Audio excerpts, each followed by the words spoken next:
नमस्कार दोस्तों, से राधे। जब किसी के घर नई संतान आने वाली होती है तो उसकी इच्छा होती है कि हमारी संतान एक विशेष और शुभ योग में पैदा हो। उसकी कुंडली में कोई खराब योग जैसे विष योग है, साढ़े साती है, ऐसे योग प्रारंभ में ही उसकी कुंडली में न पाए जाए। शुभ योग में पैदा हुए बच्चे जीवन में नाम करते हैं, यश कीर्ति पैदा करते हैं, जीवन में बड़े बड़े पदों को पहुंचते हैं। अगर कुंडली अच्छी होती है तो उनका स्वास्थ्य भी खूब अच्छा रहता है। शादी विवाह बच्चे जैसे सुख से वो जीवन में आनंद उठाते हैं।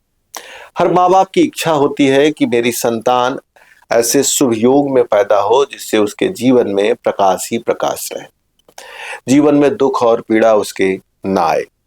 ज्योतिष पंचांग हर महीने मूल से जुड़ी हुई, अंक ज्योतिष से जुड़ी हुई, विष योग एवं ग्रहण योग जैसी वीडियो आपके लिए लाता है। इस वीडियो में हम आपके साथ बात करने वाले हैं कि ग्रहण योग अर्थात राहु और केतु के साथ कब संयोग बन रहा है फरवरी 2025 में, और हम बात करेंगे कि कौन कौन सी डेट पे बच्चे पैदा होंगे तो जन्म के साथ ही उनकी कुंडली में शनि की साढ़े साती पाई जाएगी। इन दो महत्वपूर्ण विषयों पर हम इस वीडियो में बात करेंगे और डेट और टाइम के साथ बात करेंगे। और जो डाटा हम आपको बताने वाले हैं ये बनारस के ऋषिकेश पंचांग का डाटा है। पूरी दुनिया में बनारस को श्रेष्ठतम स्थान माना जाता है ज्ञान विज्ञान और ज्योतिष को लेकर। आइए विषय को प्रारंभ करते हैं। बोर्ड पे सबसे पहले अंकित है ग्रहण योग की चर्चा। ग्रहण योग को मैं एक बार क्लियर अगर कर दूं तो ग्रहण योग कहा जाता है कि जब चंद्रमा राहु या केतु से मिलता है तो ग्रहण लगता है। इस ग्रहण को इतना महत्व क्यों दिया जाता है, क्यों इसको बचाने की जरूरत है, क्या कारण हो सकता है? वास्तव में कारण ये बनता है कि चंद्रमा मन का मालिक होता है और आदमी के जीवन में उसका मन का बड़ा महत्व होता है। कहा जाता है कि फला व्यक्ति मन से बड़ा बेचैन रहता है। मन की बेचैनी जब बहुत ज्यादा बढ़ जाती है तो इसी अवस्था का नाम है डिप्रेशन, इसी अवस्था का नाम है पागलपन, इसी अवस्था का नाम है हीन भावना, इनफीरियरिटी कॉम्प्लेक्स। तो चंद्रमा का मजबूत होना कुंडली में बहुत जरूरी होता है। चंद्रमा सबसे ज्यादा पीड़ित होता है जब वो नीच का होता है या राहु या केतु के साथ होता है। तो फरवरी 2025 में अगर चंद्रमा की स्थिति की बात की जाए तो 1 फरवरी 2025 को चंद्रमा मीन राशि में रहेगा। मीन राशि में स्वयं राहु देव विराजमान है तो चंद्रमा और राहु के इस मिलन को ही ग्रहण योग कहा जाएगा। मीन राशि में 11:16 PM को चंद्रमा आएंगे और कब तक रहेंगे? 4 फरवरी 2025 को 2 AM तक यह चंद्रमा मीन राशि में विराजमान रहेगा। इस कालखंड में जो भी बालक जन्म लेंगे उनकी कुंडली में चंद्रमा और राहु के एक साथ होने के नाते ग्रहण योग कहा जाएगा। यह स्थिति मानसिक रूप से बहुत अच्छी नहीं मानी जाएगी, कहीं न कहीं से बच्चे की कुंडली में राहु का दोष माना जाएगा। चंद्रमा धीरे धीरे आगे बढ़ेंगे, फिर जाते हुए कन्या में जाके केतु से पुनः मिलेंगे और फिर जब केतु से मिलेंगे तो फिर चंद्रमा एक बार पीड़ित होंगे और इस अवस्था को भी ग्रहण योग से पोषित कहा जाएगा। आपको समुद्र मंथन की वो कहानी याद होगी कि चंद्रमा और सूर्य ने ही राहु केतु अर्थात स्वर भानु नामक राक्षस के भेद को खोला था। उसी के बाद से चंद्रमा और केतु जब भी मिलते हैं या राहु चंद्रमा मिलते हैं तो चंद्रमा को बड़ी पीड़ा होती है। और जब चंद्रमा पीड़ित होता है तो जिस जातक की कुंडली में चंद्रमा पीड़ित होता है उसके जीवन में दुख और पीड़ा अधिक मात्रा में पाई जाती है। केतु से मिलन की अगर बात की जाए तो केतु का मिलन 15 फरवरी 2025 को 4:43 AM को हो रहा है, अर्थात प्रातः काल ही चंद्रमा केतु से मिल जा रहा है। कब तक साथ में रहेंगे? 17 फरवरी 2025 को 4:03 PM तक चंद्रमा और केतु एक दूसरे के साथ रहेंगे। इस कालखंड में जो बच्चे पैदा होंगे उनके मन में थोड़ी पीड़ा के साथ साथ चंद्रमा को मन का मालिक होने के अलावा माँ का भी मालिक कहा जाता है।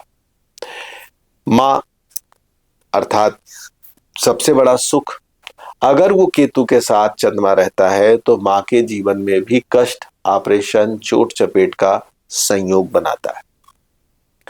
तो इन 2 डेट्स पे जो बच्चे पैदा होंगे, 2 योग में जो बच्चे पैदा होंगे, उनकी कुंडली में ग्रहण योग पाया जाएगा। अब बात करते हैं शनि की साढ़े साती की।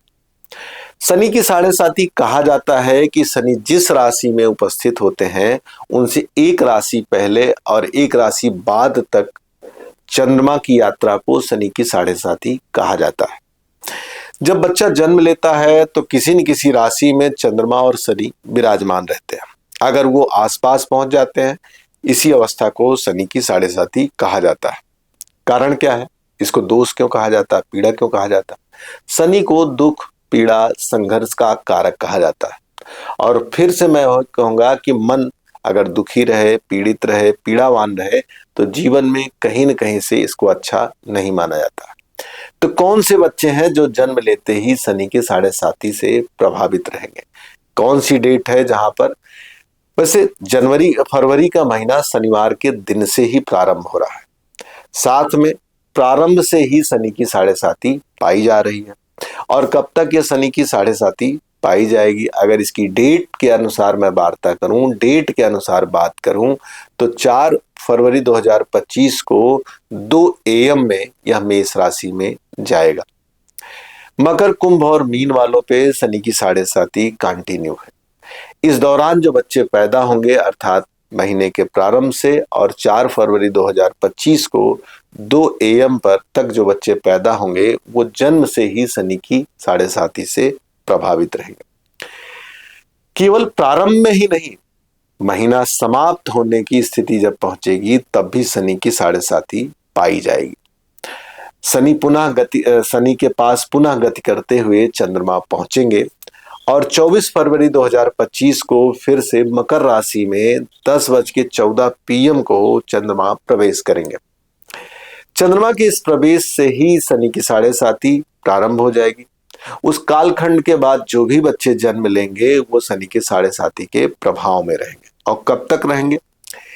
3 मार्च 2025 को 10:06 AM तक अर्थात अर्ली मॉर्निंग तक जो बच्चे जन्म लेंगे उन सभी में शनि की साढ़े साती पाई जाएगी। शनि की चीजों से प्रभावित रहेंगे।